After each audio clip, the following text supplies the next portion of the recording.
4 سال در باز بوون سەر و غەربوون و سەرکردێنە مرد مام جلال 4 سال پێ بە دیارە کو چاوە ژیانە خۆدا و بەغدا و کوردستانê evî kela piya û evî niştîman perwerî evî serkirdê yên mandûna nas çawa Iraq ragirtiye û çawa eleqatê dewlî da û çawa navxwî û çawa eşyaya çepkegula Iraqê û çepkegula nav Kurdistanê bi rastî ew yekîtî niştimanî Kurdistan cêbicêb ket li wê derkel Bexda ka evî çi kiriye destûrî da çi kiriye et hemî buwara da ser mistewaya alemê li ser mistewaya دولت اقلیمی الویدر که هر وصل کردستان جی چا اف جامعه سیاست چپکه گلان یکی نشمانی کردستان که همی بیکاتا ملت مال خرکه بتوازن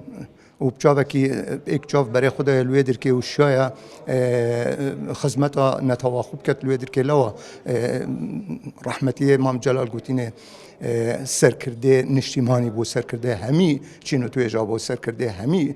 پیکاتا ملت ما بو اول به دیاره به 4 سال امزانین وضع کردستانی و وضع عراق چند آلوزیه دال بده که وقتی داستانی وقتی گوتی امام جلال صمم امان العراقی راست صمم امان العراق و صمم امان الكردستاني بالويدر كي وامد بينين افريقيا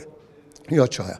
وغربونا مام جلال براستي كلنا قالكم اظن الكردستاني بو العراقي بو النوتشي بو وحتى السياسه الدوليه ده